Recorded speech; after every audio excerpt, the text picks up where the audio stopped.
Inside color for the vignette. The vignette will be the background. And a vignette is, when you have a portrait like this, it's the background, it will fade from the portrait into the background without a border on it, just kind of fades out. And so, but before I do that, I do want to change the position of my mountains, and you might want to too.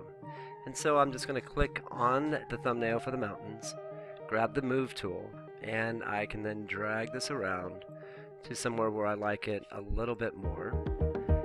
So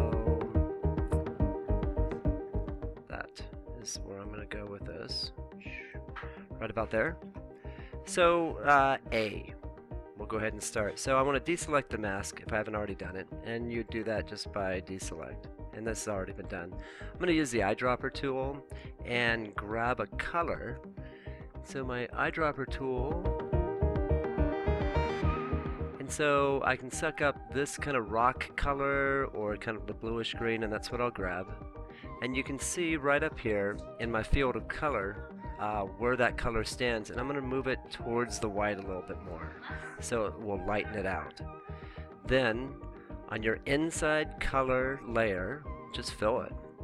Grab the paint bucket, and there we go. Boy, that turned out a little bit darker than I'd hoped. I'm going to go even lighter than that. Maybe a little bit lighter than that. That looks pretty good. So this will be the inside color. It will be the color that's right near my portrait. And then there'll be an outside color for the vignette.